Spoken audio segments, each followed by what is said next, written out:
Hi everyone. So today we are going to start an interesting topic, that is libraries in Python. My name is Akshit and we are going to see today how you can use libraries as an extension of a previous topic, that is functions. In the previous topic, we have learned about two different kind of functions, that is inbuilt function, which are used directly. You don't have to write a code for it. And the second one was user generated functions, in which you have to write the definition of the function so that you can use that function in your code. Now there is this third type known as libraries. These can be treated as external functions which are written and developed by developers outside the community. As Python has a very large community, you can get these functions directly inside your code. How to use these functions inside your code? Let's see today. So for calling libraries in Python, in the top of the Python code, you have to write something known as import, and then you have to import the external library. Now the libraries will not get imported directly. When you try to get the libraries, you may find a problem known as module not found. As all the libraries are already installed in my system, when you see that module not found section, what you do is you go to your terminal, the lower part of the codes, and write pip install, and whatever it is written, no module named, and whatever is the name of the module, you just type it here and press enter. So that will do the things. So we are currently seeing one module name as the datetime.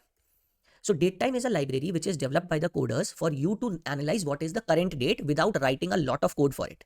These type of functionalities are not available in other programming languages like Java or C++ as direct as it is in Python. That's why Python has its own charm.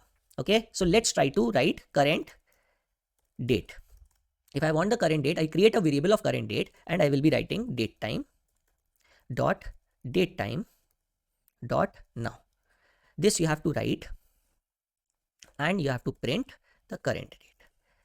So if the datetime module is not there, you will be getting an error. No module named datetime is found. You can just write pip install and you can write datetime here. Once you do this thing, you will see that these packages are loaded. Currently, I have this successfully installed datetime package with me. You can, when you are seeing module not found, you can always do this thing. Let me run the code and you can see the current date is coming out to be 3rd of December and the time is 1:05. So it is giving me the current date and current time for this library. Now where you will be using these libraries and what is the use case in this section. So today we are going to see an important library known as JSON library. What is a JSON? It is a very common word used across multiple programming language. It is exactly similar to a file format. Now understand this thing very carefully. We have file formats as txt file, text files. We also have Excel, SX file, Excel file. We have CSV file known as comma separated files. We have doc files, we have PDF files, and so on. Similarly, the way of representing a data, it is also a file type known as JSON file type. What does this JSON actually means? The full form is JavaScript object notation. Please don't go on the full form that now we have to learn JavaScript. Yeah, no. JavaScript object notation is just the full form. What actually it means is you are writing everything in the form of key value pairs. Now understand this thing. A JSON file is located between curly brackets and there are two parameters given. So let's say name is Archit Mittal, right? And this is a string. So we will be giving for a string. Then we have a comma. Then we will be writing company. So let's say the company is GFDL, right? Then we can write, let's say salary. Salary is in integer. So let's say we are writing 10,000.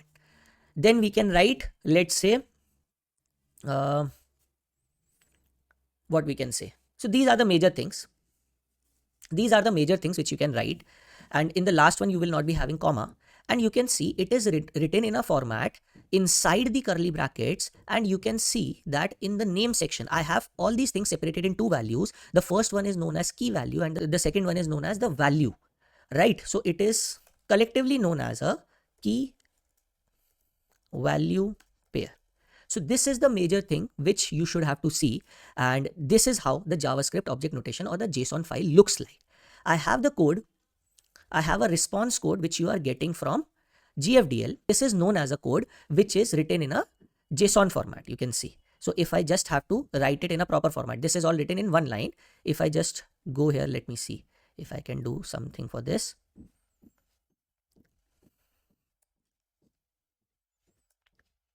Right, let me check if we can do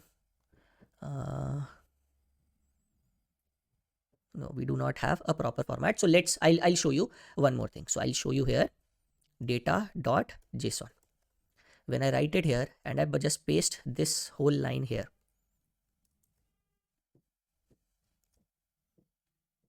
format document, and you can see if I'm writing it in a JSON file, JSON is a file type, you can see all these things are arranged very much properly. Right now, when you have to write this thing in the Python code properly, what you will be doing is, please write this down properly. You will be importing the library, because this is not an inbuilt library in Python. This is an external library in Python. So what you will be importing? You will be importing JSON. Most probably the JSON module will not be there, and you will be getting the error no module JSON file found. So you will be writing pip install JSON. Right after this thing, let's say your text is equals to this. Okay, if it is, let's say, JSON text. Right, so JSON text is this thing.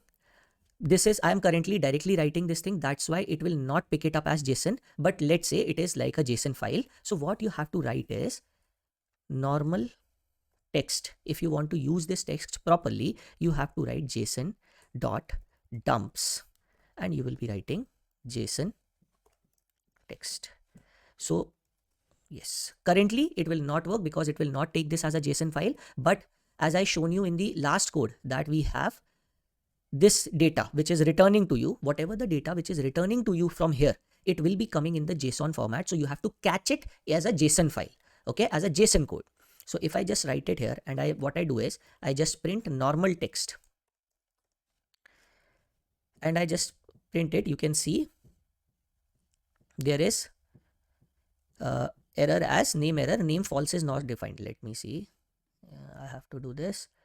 Name false is not defined. Okay, so this is like false is taken wrongly here. It should be taken like this. Let's try to print it. So you can see it has printed in this format, a normal format.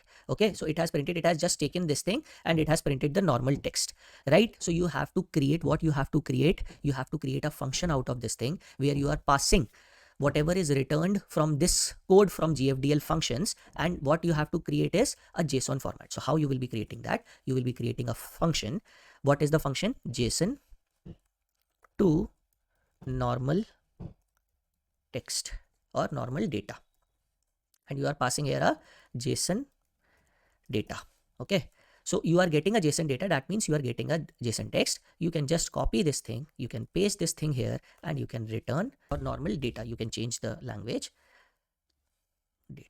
So now this function becomes a lifesaver for you when you are using GFDL APIs, because when the GFDL API function is passing you, is returning you anything, you can just pass that to this function first and then get the normal data, and you can now have a smooth working of the entire code. Just try to write this function and save it with yourself. When we are moving ahead with the next set of things, you will be using this function very frequently. Okay. So we have covered libraries in Python. We have seen a couple of libraries in Python. If you want to see more libraries, you can just go to Google and find out libraries in Python. There is one resource known as WSS Schools or Geeks for Geeks, any W3 schools. You can go there and you can see it with examples also. What are the different types of libraries which are here? So you can practice these things as libraries. Okay, so there are a lot of libraries which you can see. The platform is either W3 Schools or you can refer to Geeks for Geeks. Both of these will give you a high level idea of what libraries are. In our playlist, we will be seeing the most used libraries for creating an algo trading code with GFDL APIs. Thank you for attending this session. If you have any doubts, leave a comment down in the comment section. Like this video and subscribe this channel for more updates on the playlist of algo trading series. Thanks.